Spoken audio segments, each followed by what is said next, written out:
Hi, I'm Gareth Green, and in this video we're going to be focusing on how to harmonize a melody in a natural minor scale. And we're going to do it by trying to go beyond just using the very basic chords so we can do something slightly more interesting with it. So the example we're going to work with today is in D natural minor. So let's just begin by being sure that we know what we mean by D natural minor. Well, every minor scale has a relative major scale, and the minor scale is always a third below its relative major, specifically a minor third below. So D minor must have a relative major that is F major. Okay, F major goes like this: F, G, A, B flat, C, D, E, F. So F major contains a B flat. That means that the natural minor that belongs to it, D natural minor, also contains a B flat, but nothing else. Nothing else is changed.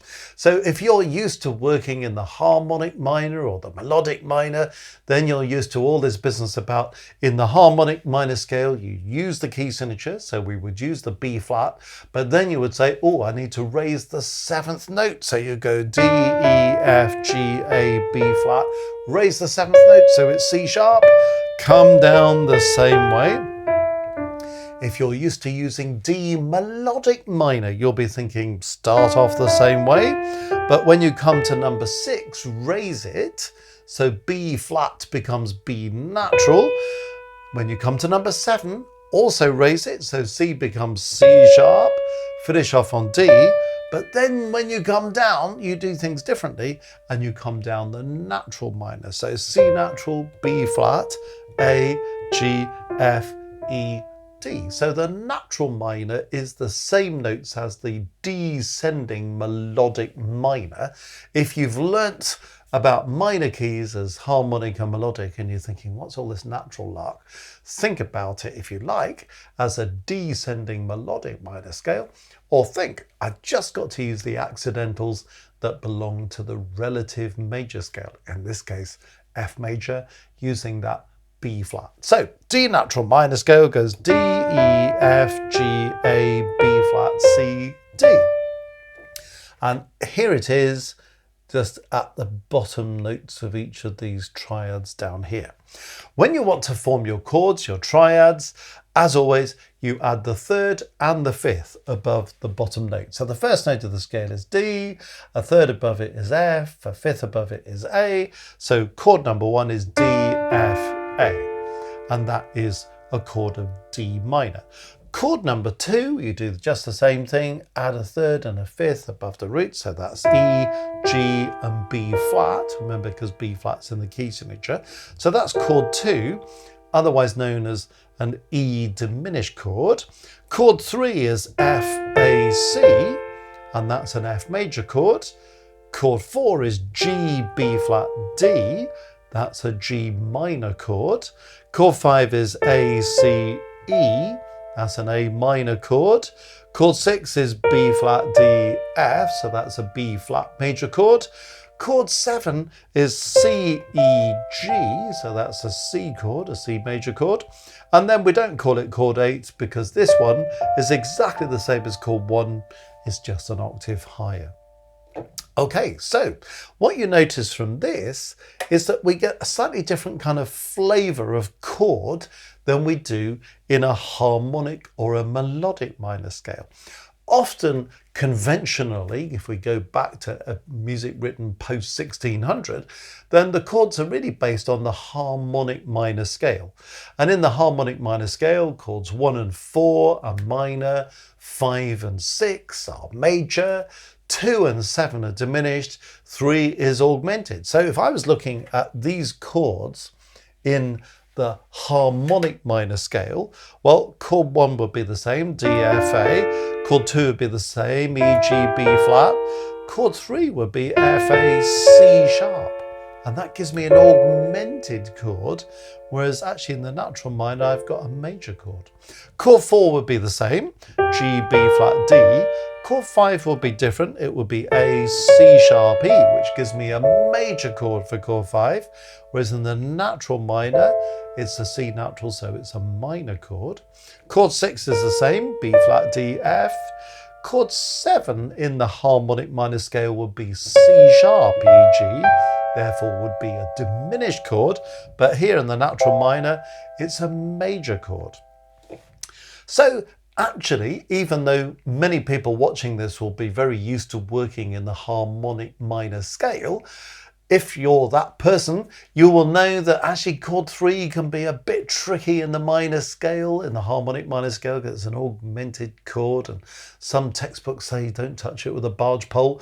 Others say, well, you can use it, but you have to be careful, and there are certain kind of rules, and then it's a bit of a worry, isn't it? You've got chord 2 and 7 being diminished chords. Again, you've got to be a bit careful with them as well. So it can be a bit tricky. Actually, in many ways, working in a natural minor scale makes life a lot easier because chord 2 is still a diminished chord. So, you know, sometimes you have to handle that with care. But all the other chords are major or minor chords because 1 is minor, 2 is diminished, 3 is major, 4 is minor, 5 is minor, 6 is major, 7 is major. So in some respects, you haven't got the same kind of grief working with chords in a natural minor as you have in a harmonic minor. Also, if you're working in a harmonic minor scale for writing your chords, you've also got to think, well, am I using some melodic minor for writing my melody lines? And is there a bit of a conflict of interest then about, oh, should it be C sharp or C natural?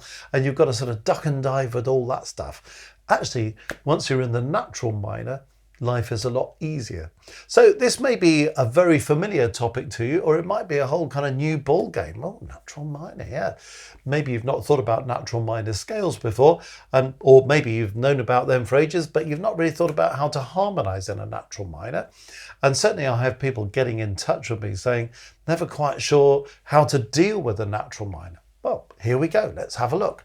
I've written a melody here in the black notes in D natural minor. This is how it goes.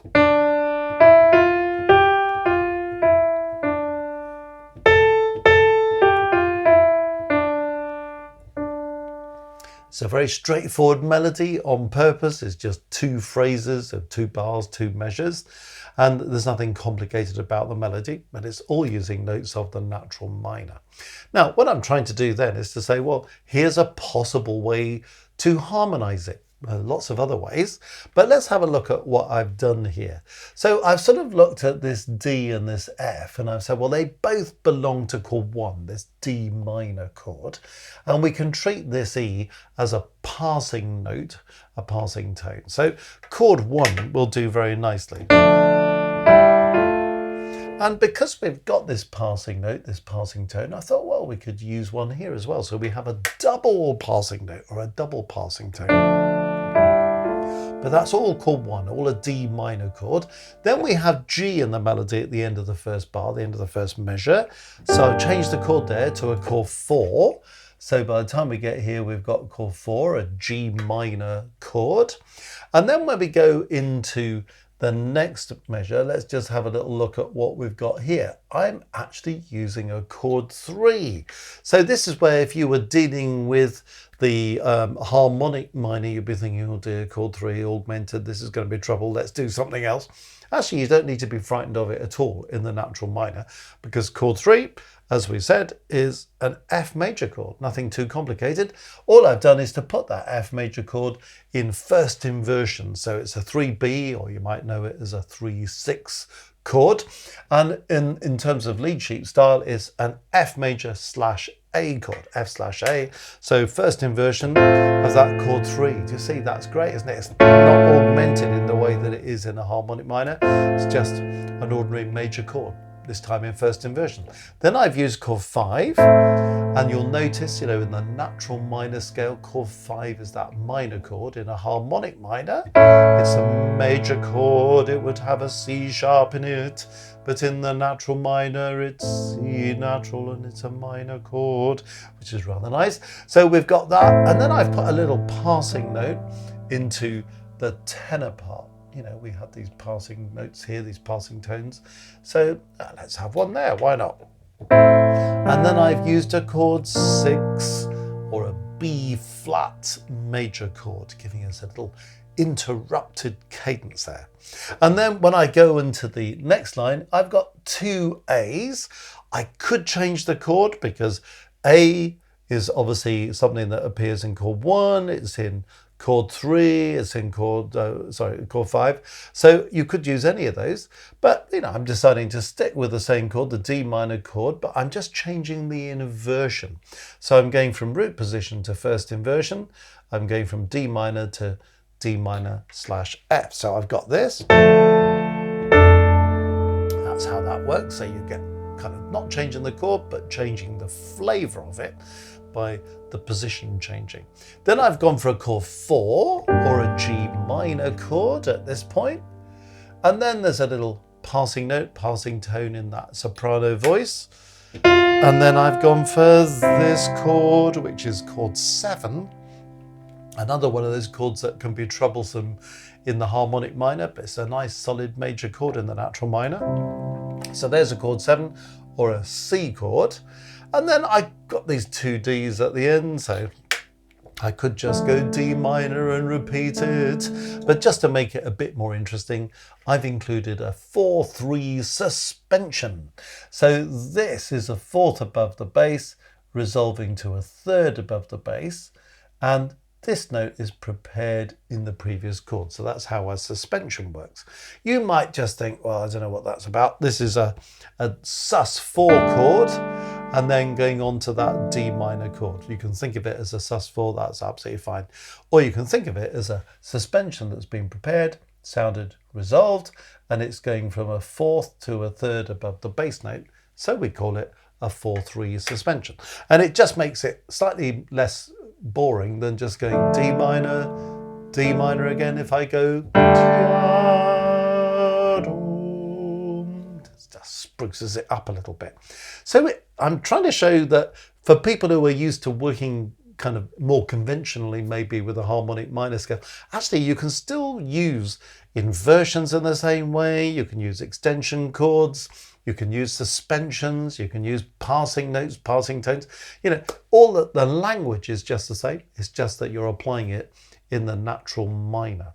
So what do we end up with? Here's how the whole piece goes.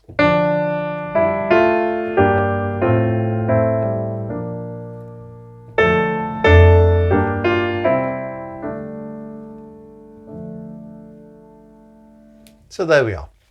How to harmonize a melody in D natural minor. Could we have harmonized it in D harmonic minor? Well, we could. And then possibly we'd have used that augmented chord, or we'd have used another chord like gone back to chord 1, and then maybe chord 5 with a C sharp in there somewhere. And then we probably would have gone for a chord 5 when we get to this point with a C sharp in it, and we could still have had the suspension. So in the harmonic minor,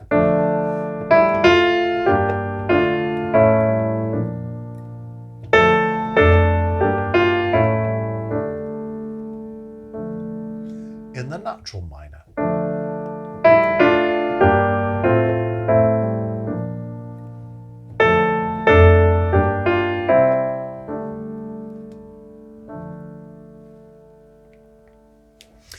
I hope you found that useful and you've enjoyed that little study of working in the natural minor. Music Matters has such a lot to offer, so may I invite you to visit our website www.mmcourses.co.uk. You'll find lots of things on there. On the homepage, there's one little link that takes you to merch, for example. You may be interested in having a Music Matters t-shirt, or a coffee cup that tells you about chord progressions, or has the circle of fifths on it that tells you all this stuff about major and minor keys and relative keys. So if you were thinking, what's all this about D minor being related to F major and so on?